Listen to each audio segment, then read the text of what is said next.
ஒரு சின்ன ஜெபம் பண்ணுவோம். இயேசுவின் நாமத்தினாலே பரலோகத்தின் தேவனே, உமக்கு கொடான கொடி ஸ்தோத்திர ஆண்டவரே, எங்களோட பேசும், எங்களை நடத்தும், உயிர்ப்பையும் வழி நடத்தும். இயேசு கிறிஸ்து மூலம் ஜெபிக்கிறேன் ஜீவனுள்ள தகப்பனே, ஆமென். ரைட். பல வருடங்களாய் நாம் எழுப்புதல் சத்தியத்தின்படி போதித்து, எழுப்புதல் சத்தியத்தின்படி விடுதலையாகி, எழுப்புதல் சத்தியத்தின்படி உருவாக்கப்பட்டு வருகிறோம். இன்னும் எழுப்புதலை குறித்து அநேக காரியங்களை போதித்திருக்கிறோம். அதனால் இன்றைக்கும் கூட எழுப்புதல் சத்தியத்தை குறித்து சரியான ஒரு தெளிவு உண்டாகும்படியாய் தேவன் அனுகிரகம் பண்ணுவாராக.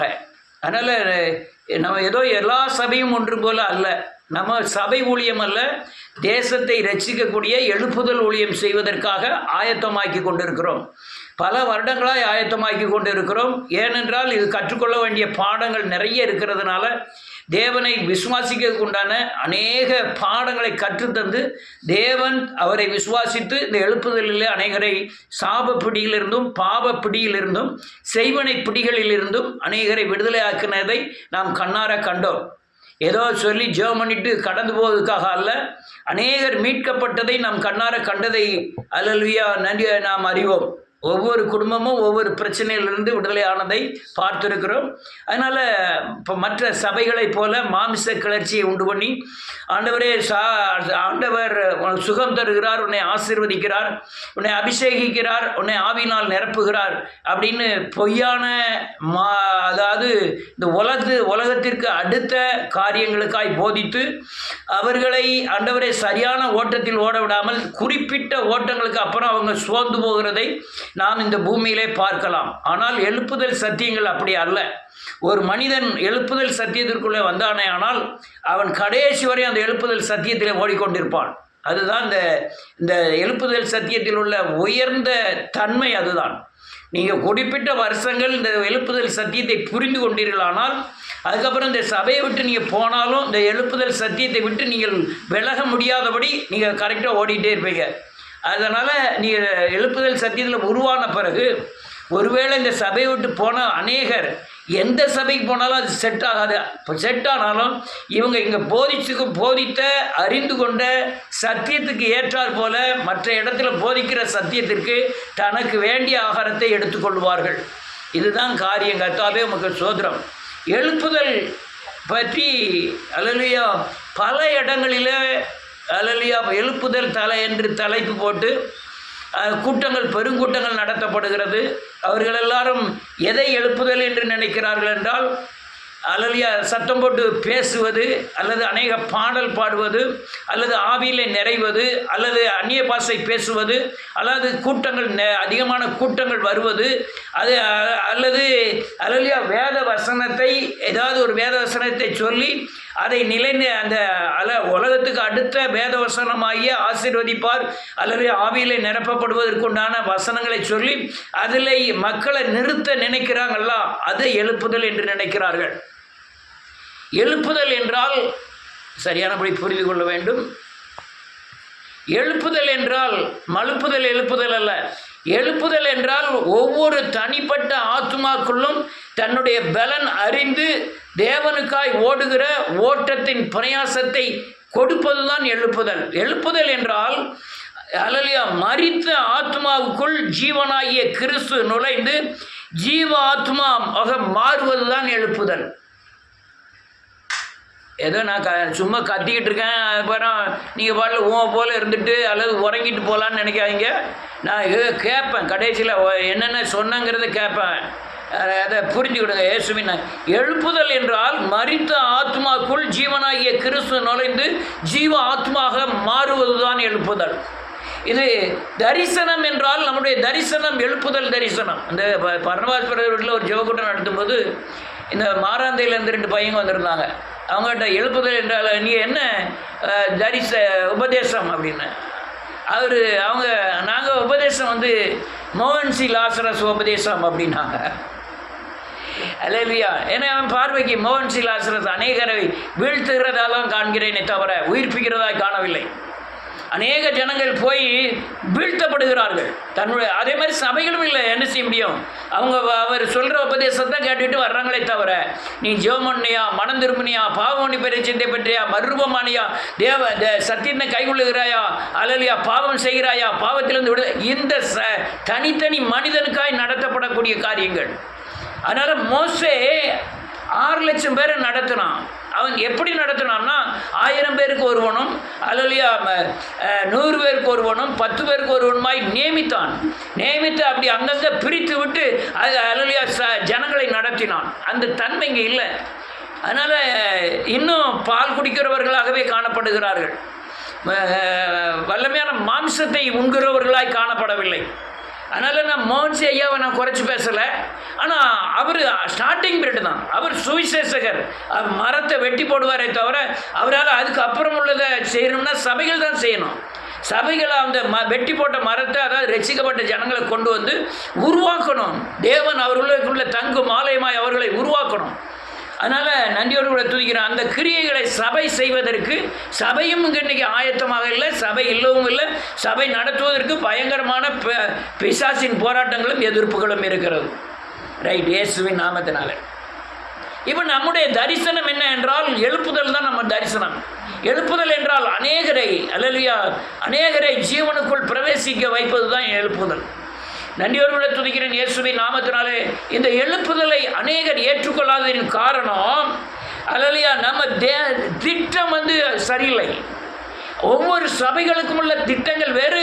ஆனால் எழுப்புதல் சத்தியத்துக்குள்ள திட்டம் என்னவென்றால், சிலுவை உபதேசத்தின் மூலமாக தான் ஒரு மனுஷன் ரட்சிக்கப்பட முடியும்ங்கிற அந்த அடிப்படை திட்டத்தின்படி தான் நம்ம உடனே பாவத்தை குறித்தும் சாபத்தை குறித்தும் நம்ம போதித்து சிலுவைக்கு நேராய் நடத்தி மனம் திரும்ப வைக்கிறோம். மனம் திரும்பினாதான் நீ அல்லையா பாவ மன்னிப்பு நிச்சயத்தை பெற்றால்தான் நீ உனக்குள்ள ஜீவன் பிரவேசிக்க முடியும் என்ற உபதேசம், சிலுவை உபதேசம் இருக்கிறதுனால அநேகர் இந்த எழுப்புதல் சத்தியத்தை ஏற்றுக்கொள்ள முன்வரவில்லை. எல்லாரும் கேட்குறீங்களா?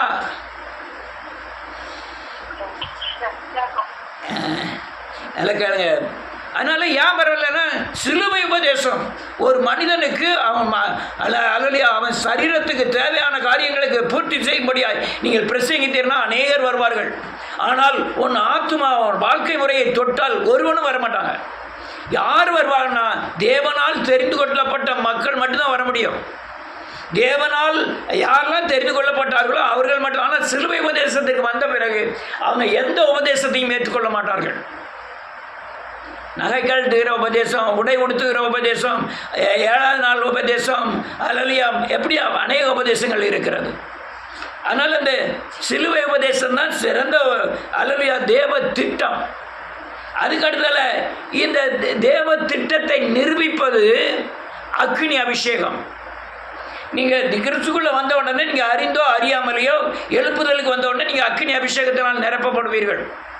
அக்கினி அபிஷேகம் இருந்தால் தான் உங்களால் நிரூபிக்க முடியும்.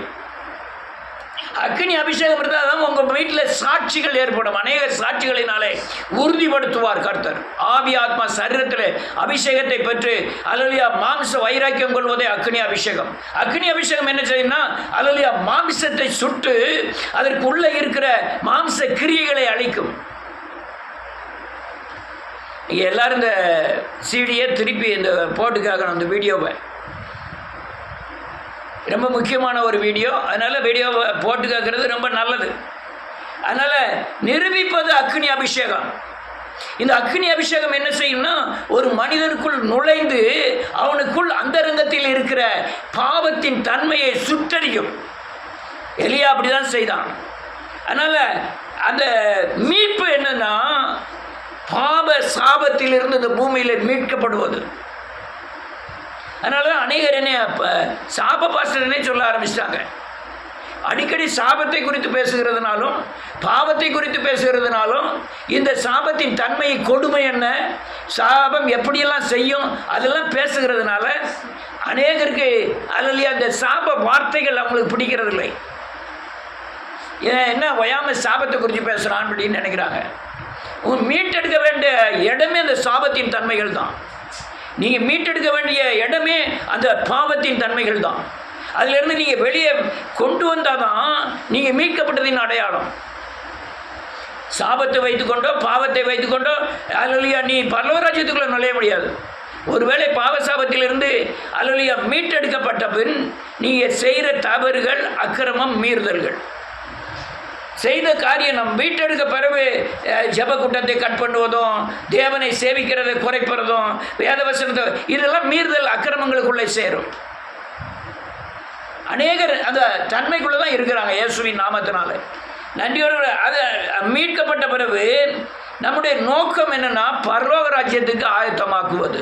இதுதான் மொத்த எழுப்புதலின் சாரங்களே. இதுதான் முதல்ல என்ன சொல்கிறேன், எழுப்புதல் என்றால் என்ன? மரித்த ஆத்மாவுக்குள் ஜீவனாகிய கிறிஸ்து நுழைவதே ஜீவாத்மாக மாறுவது தான் எழுப்புதல். தரிசனம் எழுப்புதல் தரிசனம். திட்டம் சிலுவை உபதேசத்தின் மூலமாய் ஜனங்களை சந்திக்கப்படுவது. நிரூபிப்பது அக்னி அபிஷேகம் தான் அதை நிரூபிக்கும். மீட்பு பாவ சாபத்தில் இருந்து மீட்பு. நோக்கம் பரலோக ராஜ்யத்துக்கு ஆயத்தமாக்குவது. அல்லேலூயா. இப்போ எழுப்புதல் என்றால் என்னன்னு பார்ப்போம். யோவான் எழுதின சுவிசேஷம் 10வது அதிகாரம் 10வது வசனம்.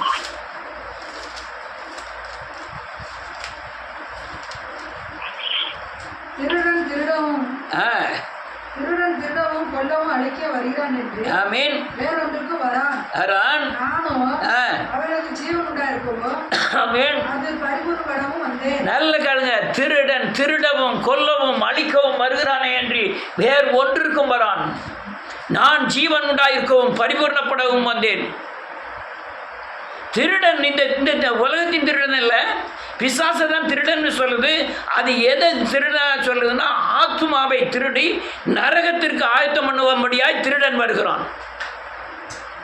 அநேகருடைய தன்மை கொஞ்ச நாள் நன்மையை பெற்ற அநேகர் துரோகம் பண்ணுவதை கண்டேன். நன்மையை பெற்ற சாபத்திலிருந்தும் பாவத்திலிருந்தும் சாவின் விளிம்பிலிருந்தும் தூக்கி எடுக்கப்பட்டவர்கள் தேவனுக்கு நேரடியாக துரோகம் பண்ணுவதெல்லாம் கண்டிருக்கிறேன். எழுப்புதல் ஊழியத்தில் அநேகருடைய சாரங்களை பார்த்திருக்கிறேன்.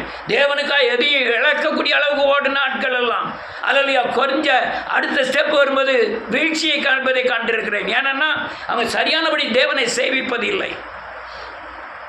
நீங்கள் சரியானபடி சேவித்தேன்னா முற்றுமுடிய தேவன் நடத்த வல்லவராக இருக்கிறார். திருடன் ஒரு நாள் வந்துட்டு போகிறவன் இல்லை, ஆயுசு நாள் முழுக்க அவனை திருடன் வந்துக்கிட்டே தான் இருப்பான். அவன் எதை திருட வர்றான்? ஆத்மாவை திருட வருகிறான். அவன் கொல்ல வருகிறான். ஆத்மாவை கொல்லவும் அதை அழிக்கவும் வருகிறான். அழிப்பது நரகத்திற்கு சேர்ப்பது. ஆனால் வேதம் சொல்லுது, நானும் அவைகளுக்கு ஆத்மாவில் ஜீவனை கொடுக்கவும் அது பரிபூர்ணப்படவும் வந்தேன். அது பூரணமடையும்படியாக வந்தேன். பூரணத்தின் அடையாளம் என்னவென்றால் நீ இயேசுவின் சாயல் தான் பூரணத்தின் அடையாளம். உலகத்தின் வெளிச்சமாய் மாறுவதுதான் பூரணத்தின் அடையாளம். உலகத்தின் உப்பாய் மாறுவதுதான் பூரணத்தின் அடையாளம். உலகத்திற்கு ஒளியாய் மாறுவதுதான் பூரணத்தின் அடையாளம். இந்த பூரண கிரியைகளுக்கு நீ கொண்டு வருவதற்காக தான் தேவன் தன்னுடைய ஜீவனை அர்ப்பணித்திருக்கிறார். ஜீவனை கொடுத்து நமக்கு ஜீவனை மீட்டு தந்திருக்கிறார். அவர்கள் சரீரத்தில் பட்ட பாடுகளினாலே நம்முடைய பாவ சாபங்களுக்கு கரையத்தை கட்டி நம்மை மீட்டிருக்கிறார். இதுதான் எழுப்புதல் தரிசனத்தின் அடிப்படை சத்தியங்கள். எழுப்புதல் என்றால் என்ன? ஆத்மாவை மீட்டெடுக்கணும், அவ்வளோதான். அடுத்தல இன்னொரு வசனத்தை வாசிப்போம். சகரியாவின் புஸ்தகம் 13வது அதிகாரம் 1, 2, 3 வாசிக்கலாம். அந்நாளிலே பாவத்தையும் அடுக்கை நீக்க பாவின் குடும்பத்தாருக்கு எருசலேம் குடிகளுக்கு திறக்கப்பட்ட ஒரு ஊற்று உண்டாயிருக்கும். ஆமீன். நான் ஒரு சொல்லிவிடுவேன். பாவத்தையும் அழுக்கையும் நீக்க தாவீதின் குடும்பத்தாருக்கு எருசலேம் குடிகளுக்கும் திறக்கப்பட்ட ஒரு ஊற்று உண்டாயிருக்கும். அந்த ஊற்று யாரை குறித்து சொல்லுதுன்னா பரிசுத்த ஆவியை குறித்து, அதாவது கிறிஸ்துவை குறித்து சொல்லுகிறது. அல்லேலூயா. நமக்கு பாவங்களை சுமந்து தீர்த்த தேவ ஆட்டுக்குட்டியானுடைய சிங்காசனத்தில் இருந்து ஒரு ஊற்று புறப்பட்டு தேவாலயத்தை நிரப்பிடும். தேவாலயம் நாம தான். நமக்குள் வந்து நிரப்பணும் இயேசுவின் நாமத்தினாலே. அப்பதான் அழுக்கு நீங்கும். அடுத்த அடுத்தால நிலைக்கு அந்நாளிலே விக்கிரகங்களின் பேரோ ஆமென் தேசத்தில் இராதபடிக்கு அழிப்பேன். அவைகள் இனி நினைக்கப்படுவதில்லை. நினைக்கப்படுவதில்லை. தரிசனம் சொல்லுவர்களையும் ஆமென் அசுத்த ஆவியும் தேசத்திலிருந்து போய்விடவும் பண்ணுவேன் என்று சேனைகளின் கர்த்தர் சொல்லுகிறார். நல்ல காலங்க. விக்கிரகங்கள் தேசம்னா நமக்குள்ள இருக்கிற எல்லா விக்கிரகத்தையும் அடிச்சு நொறுக்கிடுவார் இயேசுவின் நாமத்தினாலே. நீ தேவனுக்குள்ள வந்த நிமிஷத்துல நீ விக்கிரகத்தை வெறுக்க ஆரம்பிப்பாய். அதுதான் சரியான எழுப்புதலின் அடையாளம். அல்லது அநேகரை பார்த்துருக்கிறேன், நன்றியோடு கூட தூக்கிறேன், எல்லாத்தையும் வெளியே கொண்டு போட்டோம்யா அப்படிமா. என்னது ஜாதகத்தை மாத்திரம் வச்சிருக்கேன், மற்றதெல்லாம் வெளியே போட்டேன். என்னது அல்லது வீட்டில் ஒரு ஃபோட்டோ இருக்குது, எங்கள் அம்மாவோட ஃபோட்டோ. அம்மா இருந்து பல வருஷம் ஆச்சு, ஆனால் அந்த ஃபோட்டோ வச்சுருக்கேன் வீட்டுக்குள்ளே. அதை வச்சு நினச்சி கும்பிட்டுக்கிட்டு இருக்கேன். அதை மட்டும் இருக்கட்டும் அப்படின்லாம் எத்தனை பேர் சொல்ல கேட்டிருக்கேன். ஏன் நீ ஒரு எழுப்புதலில் சந்திக்கப்பட்ட மனுஷன் எல்லாத்தையும் நிகிரகம் பண்ணிடுவான் உடனே இயேசுவின் நாமத்தினாலே. பாவம் நீங்கினதின் அடையாளம் உன் விக்கிரகம் உன்னை விட்டு வெளியேறுவது தான். அல்லையா, வெளிப்புறமான போட்டாக்கிட்டா மட்டுமல்ல, உன் அந்தரங்க இருதயத்தில் இருக்கிற எல்லா விக்கிரங்களையும் சுத்தப்படுத்துவான். அதுதான் எழுப்புதலின் ஆதாரமே. அதுதான் அடையாளம். அடுத்த நிலையில் இருக்கு. இனி ஒருவன் தரிசனம் சொன்னார். அவனை பெற்ற அவன் தகப்பனும் அவன் தாயும் அவனை நோக்கி, நீ கர்த்தருடைய நாமத்தை கொண்டு பொய் பேசுகிறபடியா நீ உயிரோடு இருக்கப்படாது என்று சொல்லி அவனை பெற்ற அவன் தகப்பனும் அவன் தாயும் தரிசனம் சொல்லும் போது அவனை குத்தி போடுவார்கள். போதும். இது கேட்டுட்டு நான் சொல்லுகிற அநேக சத்தியங்கள் உங்களுக்கு விதர்ப்பமாக கூட காணப்படலாம். புதிய ஏற்பாடுல தீர்க்கதரிசனம் கிடையாது. பழைய ஏற்பாடுகளே நிறைவேறிட்டு. புதிய ஏற்பாடு இயேசு சொன்னால் தீர்க்க தரிசனங்கள் நிறைவேறிட்டு. பழைய ஏற்பாட்டில் சொன்ன தீர்க்க தரிசனங்கள் யாவும் நிறைவேற்றிட்டு. ஆனால் புதிய ஏற்பாட்டில் வரங்களில் சொல்லியிருக்கு, எல்லா வரங்களை காட்டிலும் தீர்க்க தரிசன வரங்களை நாடுகள். அது எதுக்கு? உங்களுக்குள்ள ஆவியானவர் உங்களுக்கு தீர்க்க தரிசனமாக சொல்லணும். இங்கே நடந்த அநேக காரியங்களுக்கு நான் தீர்க்க தரிசனமாக சொல்லியிருக்கேன். நம்ம பாளையங்கோட்டைக்கு போவோம், பாளையங்கோட்டையில் ஊழியம் செய்வோம், இந்த சர்ச்சில் நம்ம இருக்க மாட்டோம், ரொம்ப நாள் இந்த சர்ச்சை விட்டு வெளியே போயிடும்ட்டு தீர்க்க தரிசனமாக அநேக காரியங்களை சொன்னேன். சொன்ன காரியங்கள் எல்லாம் நிறைவேற்றதை நீங்கள் தான் சாட்சி. அந்த சர்ச்சில் இருக்கும்போதே நம்ம இருக்க மாட்டோம்னு சொன்னேன். பாளையங்கோட்டையில் ஊழியம் செய்வோம் என்று சொல்லப்பட்டது எல்லாம் அல்லையா வேத வசனத்தின் அடிப்படையில், தேவன் நடத்துதலின் அடிப்படை. இதுதான் தீர்க்க தரிசனம். இப்போ உங்க ஆத்துமா பரலோகத்துக்கு ஈடேறவும், உங்களை சார்ந்தவர்களை பரலோகத்துக்கு கொண்டு போகவும் தேவன் கொடுக்கிற தரிசனம், அந்த தான் தீர்க்க தரிசனம். அல்லேலூயா. நிரூபிப்பது அக்னி அபிஷேகம் இல்லை தரிசனம். தரிசனத்தை வாசிப்போம். ரொம்ப வாசிக்க வேண்டியிருக்கு, நேரம் இல்லையே இயேசுவின் நாமத்தினாலே. ரைட், வாசிக்கலாம். சாமுவேல் என்பது 1 சாமுவேல் கொஞ்சம் வேகமாக முடிச்சிருவோம். 3ஆவது அதிகாரம் 1லேருந்து வாசிக்கலாம்.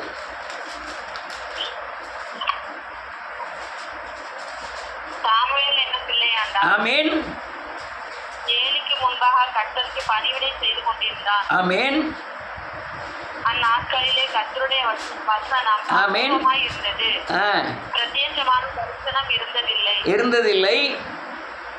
ஒரு நாள் ஏலி தன்னுடைய ஸ்தானத்திலே படுத்துக் கொண்டிருந்தான். ஆமென். அவன் பார்க்க கூடாதபடிக்கு அவனுடைய கண்கள் இருளடைந்திருந்தது. ஆமென். தேவனுடைய பெட்டி இருக்கிற கர்த்தருடைய ஆலயத்தில் தேவனுடைய விளக்கு அணைந்து போகும் முன்னே சாமுவேலும் படுத்துக் கொண்டிருந்தான். ஆமென். அப்பொழுது கர்த்தர் சாமுவேலை கூப்பிட்டார். அதற்கு இதோ இருக்கிறேன் என்று சொல்லி ஏலியினிடத்தில் ஓடி, இதோ இருக்கிறேன், என்னை கூப்பிட்டீரோ என்றான். அதற்கு அவன், நான் கூப்பிடவில்லை, திரும்பி போய் படுத்துக்கொள் என்றான். அவன் போய் படுத்துக் கொண்டான். ஆமென். மறுபடியும் கர்த்தர் சாமுவேலை என்று கூப்பிட்டார். அப்பொழுது சாமுவேல் எழுந்திருந்து ஏலியினிடத்தில் போய், இதோ இருக்கிறேன், என்னை கூப்பிட்டீரோ என்றான். அதற்கு அவன், என் மகனே, நான் உன்னை கூப்பிடவில்லை, திரும்பி போய் படுத்துக்கொள் என்றார். ஆமென். சாமுவேல் கர்த்தரை இன்னும் அறியாதிருந்தான். 11வது வசனத்திலிருந்து வாசிப்போம். கர்த்தர் சாமுவேலை நோக்கி, இதோ நான் இஸ்ரவேலில் ஒரு காரியத்தை செய்தேன். அதை கேட்கிற ஒவ்வொருடைய 2 காதுகளிலும் தொடுத்துக் கொண்டிருக்கும். நான் ஏலியின் குடும்பத்திற்கு விரோதமாக சொன்ன யாவையும் அவன் மேல் அந்நாளில வரப்பண்ணுவேன். அதை தொடங்கவும் அதை முடிக்கவும் போகிறேன். அவன் குமாரன் தங்கள் மேல் சாபத்தை வரப்பண்ணுகிறதை அவன் அறிந்திருந்தோம். அவரை அடக்காமல் போன பாவத்தின் மித்தம் நான் அவன் குடும்பத்துக்கு என்றும் நீங்காத நியாயத்திற்கு செய்வேன் என்று அவனுக்கு அறிவித்தேன். அது நிமித்தம் ஏழின் குடும்பத்தார் செய்த அக்கிரமம் ஒருபோதும் பலியினாலாவது காணிக்கையாவது நிவர்த்தி ஆவதில்லை என்று ஏழின் குடும்பத்தை குறித்து நான் எண்ணியிருக்கிறேன் என்றார். ஆமென். போதும். இவன் தரிசனம் கண்டானா கேட்டானா? கேட்டான். அல்லேலூயா. எழுப்புதலின் தரிசனம் இதை கண்டேன் அதை கண்டெல்லாம் கிடையாது. கேட்கணும், ஆத்துமாவில் கேட்கணும், ஆவியில் கேட்கணும்.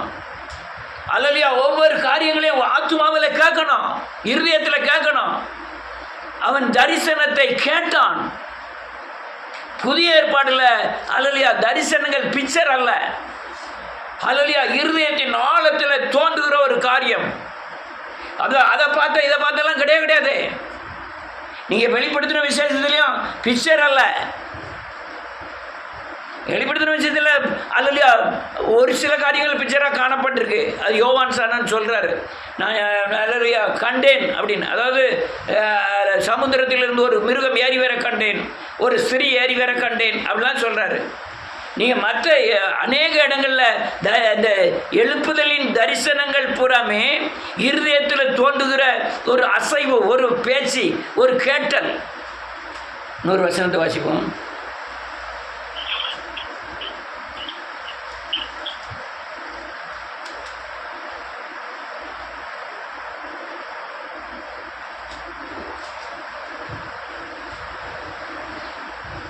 இருபதாவது வசனமும் 21வது வசனமும். சாமுவேல் கர்த்தருடைய தீர்க்கதரிசிதான் என்று தான் முதல் பேசுவதற்குள்ள சகல இஸ்ரவேலுக்கும் விளங்கினது. கர்த்தர் பின்னும் சீலோவிலே தரிசனம் தந்தருளினார். ஆமென். கர்த்தர் சீலோவிலே தம்முடைய வார்த்தையினால சாமுவேலுக்கு தம்மை வெளிப்படுத்தினார். ஆமென். எதனால வெளிப்படுத்தினாரு? வார்த்தையினாலே வெளிப்படுத்தினார். இந்த காரியம் எழுப்புதல்ல தரிசனம் பார்க்கிறதை விட தரிசனம் கேட்பது நல்லது. ஏதோ அடுத்தவங்களுக்கு இல்லை, ஓ வீட்டை சரி பண்ணு, ஒன்னே சரி பண்ணு. அடுத்த சேர்மாச்சேட்டிலாம் பார்த்தா அடுத்தவங்களுக்காக தீர்க்க தரிசனம் அதிகமாக சொல்லிகிட்டே இருப்பாங்க. தான் வீடு பாழாய் கிடக்கு, அதுபோல் மச்சி பாவனை வீடு கட்ட ஆரம்பிப்பாங்க. அவன் சரியில்லை இவன் சரியில்லைன்ட்டு. இந்த வீட்டுக்காரருக்கு கண்டமணி அலைதார், அவருக்கு உண்டான தரிசனங்கள் இல்லை, இன்னொரு ஆளுக்கு தரிசனம் சொல்கிறது எங்கள் சேர்மாய் சேர்த்தில். ஏன்னா பயங்கர சங்கடமாக இருந்தது. முதல்ல தரிசனம் மகனுக்கும் தன் மகளுக்கும் தன்னுடைய வீட்டுக்காரங்கள சொல்லணும். மகள் இன்னொருத்தியை லவ் பண்ணிட்டு போகும்போது அதை தரிசனமாக கண்டு சொல்லணும்ல. அநேக சொல்கிறதில்ல. அடுத்த நான் டக்குன்னு போவோம். திட்டம். திட்டம் என்னது? இல்லைன்னு ஒவ்வொரு இருக்காங்க. 2 தடவை சொல்லி கொடுத்துருக்கேன்.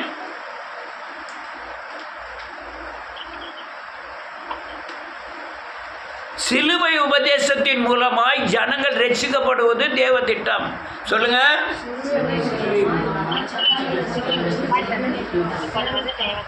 ஆமாம். சிலுவை உபதேசத்தை போய் நீங்கள் சொன்னால் ஏற்றுக்கிட்டாங்கன்னா உடனே ரட்சிக்கப்பட்டுருவாங்க. அதுதான் தேவ திட்டம். வாசிப்போம், ஒரு வசனத்தை வாசிப்போம். யோவான் எழுதின சுவிசேஷம் 7வது அதிகாரம்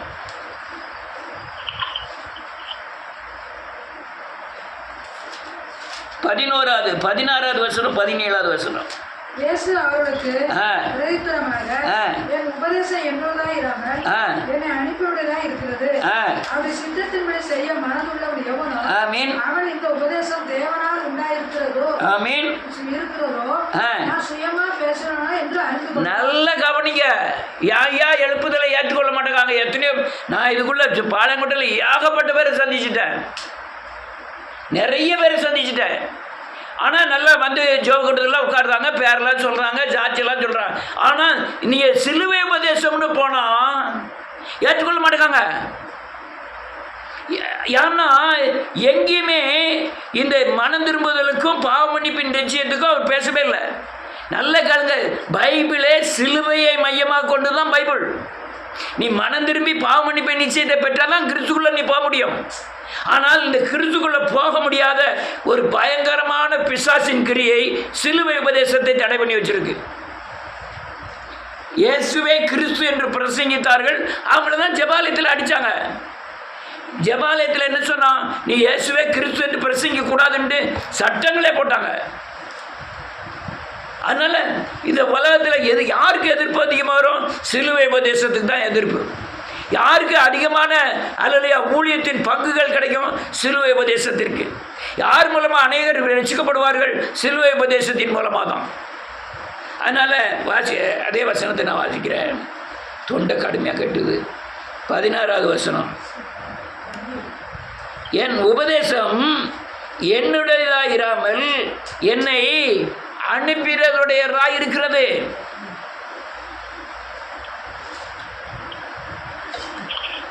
கேளுங்க, இந்த உபதேசம் என்னுடையதா? பைபிளில் சிலுவை பற்றி எழுதலையா? அழகாக எழுதியிருக்கு. அதாவது சிலுவை பற்றிய உபதேசம் கெட்டு போகிறவர்களுக்கு பைத்தியமாய் தெரியும். நமக்கு என்ன உண்டாகுது? பலனாகும், தேவ பலன் உண்டாகும். ஆனால் பிசாசின் பயங்கரமான தந்திரம் சிலுவை உபதேசம், அந்தி கிறிஸ்துவின் கிரியை. அதனால தான் நீங்கள் அப்போஸ்தலர் நடவடிக்கையில் ரொம்ப பகுதியில் பார்த்தீங்கன்னா, இயேசுவே கிறிஸ்து, இயேசு மரித்து அடக்கம் பண்ணப்பட்டு உயிர்த்து கிறிஸ்துவாய் வெளிப்பட்டார், நீங்கள் பெற்றுக்கொள்ளணுங்கிற உபதேசத்தை போதிக்கப்படாதுன்னு பயங்கரமாக சட்டங்கள் போட்டாங்க. இன்னைக்கு இந்தியாவில் அதான். அநேகர் இந்த சிலுவை உபதேசத்தை மரியாதைக்க காரணம் பிசாசு யாரையுமே ரட்சிக்கப்படாமல் ஆக்கணுங்கிறதுக்காக தான்.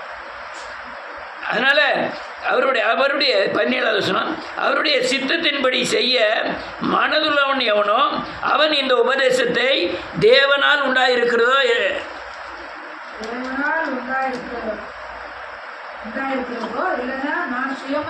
பேசுகிறனோ என்று அறிந்து கொள்வான். அது மட்டும்தான் நிற்க முடியும். அதனால திட்டம் என்ன? சிலுவை உபதேசத்தின் மூலமாக தான் மக்கள் ரட்சிக்கப்படணும். நீங்கள் அப்போஸ்தலர் பெரும்பகுதி பாருங்க, இயேசுவே கிறிஸ்து என்று சொன்னவங்களை பயங்கரமாக பிசாசு தடை பண்ணியது. அதனால் நம்ம ஏன் கஷ்டப்படுறோம்? நம்ம ஏன் ஆட்கள் அன்றைக்கி வர மாட்டாங்க? பிசாசின் பயங்கரமான தடைகள். அதனால தான் சிலுவை உபதேசத்துக்கு அங்கங்கே தடைகள். எங்கேயுமே ரட்சிக்கப்படக்கூடாது. ரைட்டு. இன்னொரு நிரூபிக்கப்படுவது, திஷ்டாந்திரப்படுத்துவது அக்னி அபிஷேகம். சொல்லுங்க. நீங்கள் அதாவது நிரூபிக்கணும்னா, திஷ்டாந்தரப்படுத்தணும்னா உங்களுக்கு அக்னி அபிஷேகம் தேவை. அக்னி அபிஷேகம்னா எல்லாத்துக்கும் தெரியும். ஆவி ஆத்மா சரீரத்தில் அல்லது அபிஷேகத்தை பெற்று வைராக்கியம் கொள்வது தான் அக்னி அபிஷேகம். நீங்கள் அல்லலியா வசனம் வேண்டும், விசுவாசம் வேண்டும், ஐக்கியம் வேண்டும். இது இருந்தால் தான் உங்களுக்கு அக்னி அபிஷேகம் கிடைக்கும். என்னெல்லாம் வேண்டும்? வசனம் வேண்டும், விசுவாசம் வேண்டும், ஐக்கியமான. இது இருந்தால் தான் உங்களுக்கு அக்னி அபிஷேகம் கிடைக்கும். எலியா அந்த அக்னி அபிஷேகத்தின் தன்மையினால தான் அல்லலியா கர்த்தருடைய அக்னியை நிரூபித்தான். அந்த அக்னி என்ன செய்யும்னா, மாம்சத்துக்குள்ளே இருக்கிற பாவ அழுக்குகளை நீக்க வல்லமை உள்ளது. அந்த அக்னி என்ன செய்யும்னா, நமக்குள்ளே இருக்கிற பாவ கிரியைகளை ஒன்றா சுட்டரிக்க வல்லமை உள்ளதுதான் இந்த அக்னி அபிஷேகத்தின் தன்மை. அல்லேலூயா. அதனால நம்ம, ஐயா நான் அக்னி அபிஷேகம் பெற்றிருக்கேனா? நீங்கள் வசனத்தில் நடக்கீங்களா? ஐயா விசுவாசத்தின் கிரியை செய்கிறீங்களா? எல்லாத்தையும் ஐக்கியப்படுகிறீங்களா? உங்கள்கிட்ட அக்னி அபிஷேகம் இருக்குது. உங்களால் நிரூபிக்க முடியும். இயேசு தான் கிறிஸ்துன்னு நிரூபிக்க முடியும். இயேசு தான் நம்முடைய பாவங்களை சிலுவையில் சுட்டரித்தார்னு நிரூபிக்க முடியும். ஒரு மனுஷன் பாவத்தை சுட்டரிப்பதுக்கு உங்களை கொண்டு போய் தேவன் தேசத்தில் பயன்படுத்துவார். அடுத்தால நிறைய இருக்கிறனால குறிப்பிட்ட நேரத்துக்குள்ளே முடிக்க முடியல. ரைட். அடுத்தால மீட்பு எதில் மீட்புன்னா, நமக்கு பாவத்திலையும் சாபத்திலையும் இருந்து மீட்பு. அல்லேலூயா. எதுலேருந்து மீட்பு? சாபத்திலேருந்து. எதில் வச்சு மீட்டார்னா, அல்லேலூயா, வெள்ளினாலும் அல்ல, பொன்னினாலும் அல்ல, வெளியேறப்பட்ட இயேசு கிறிஸ்துவின் இரத்தத்தினாலே மீட்கப்பட்டோம். என்ன இரத்தத்தினாலே? பலியினாலே நாம் என்ன செய்யப்பட்டிருக்கிறோம்? மீட்கப்பட்டிருக்கிறோம். ஒரு வசனத்தை வாசிப்போம். 1 பேதுருவின் புத்தகம் 1வது அதிகாரம் 18-19.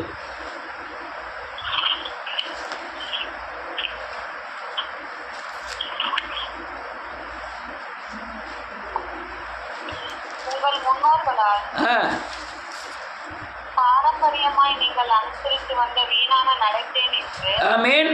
அறிவுள்ள வஸ்துக்களாகிய வெள்ளியினாலும் மேலும் பொன்னினாலும் மீட்கப்படாமல் குற்றமில்லாத நாசத்து ஆட்டுக்குட்டியாகிய ஆமென் கிறிஸ்துவின் விலையேறப்பட்ட இரத்தத்தினாலே மீட்கப்பட்டீர்கள் என்று ஆமென். இருக்கிறீர்களே. நல்ல காலங்க விளையாடப்பட்ட ரத்தம்னா பலியினால உயர்ந்த இயேசு கிறிஸ்துவின் ரத்தத்தினால பலியினால நீங்கள் என்ன செய்யப்பட்டீர்கள்? மீட்கப்பட்டீர்கள்.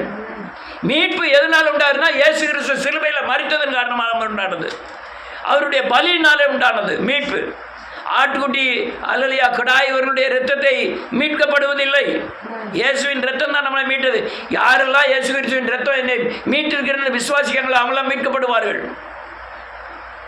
அடுத்தால தேவ சித்தம், அதாவது தேவ சித்தம் என்ன? எழுப்புதலுக்கு உண்டான தேவ சித்தம் என்ன? அதாவது நோக்கம். வாசிக்கலாம். லூக்கா எழுதின சுவிசேஷம் 11வது அதிகாரம்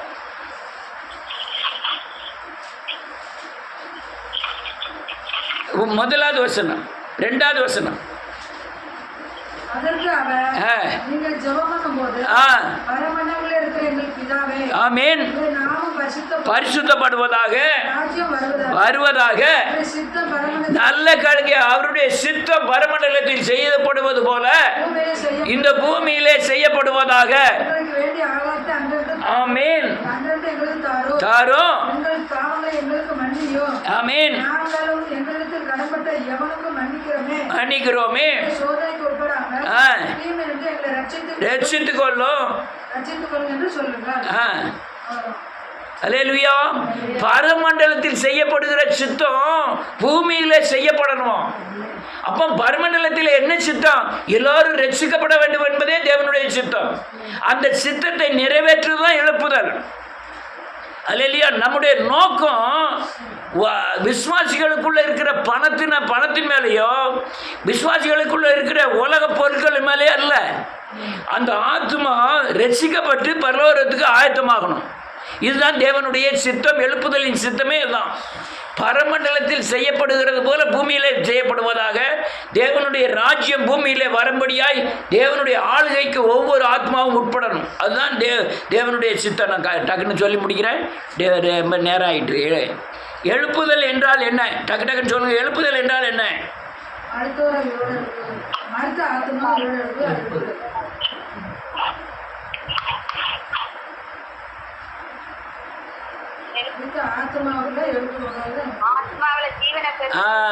அதுதான் மரித்த ஆத்மாவுக்குள் ஜீவனாகிய கிறிஸ்து நுழைவதே, ஜீவாத்மா ஆகுவதே எழுப்புதல்.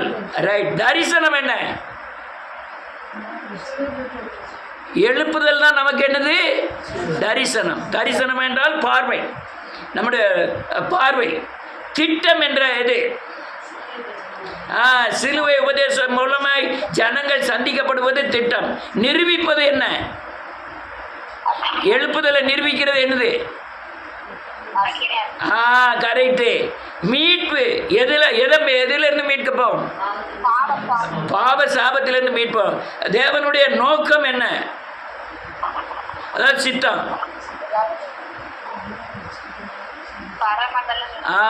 பரமண்டலத்தில் செய்யப்படுவது போல அவருடைய ராஜ்யம் என்ன செய்யணும்? நமக்குள் வரணும். அதுதான் அவருடைய நோக்கம். புரிஞ்சுக்கிட்டீங்களா? எழுப்புதல் என்றால் என்ன? தரிசனம் என்றால் என்ன? திட்டம் என்றால் என்ன? நிரூபிப்பது, மீட்பது. அதனால் இதை தெளிவாக புரிஞ்சுக்கிடுங்க. இந்த வீடியோவை திரும்பவும் போட்டு கேளுங்க.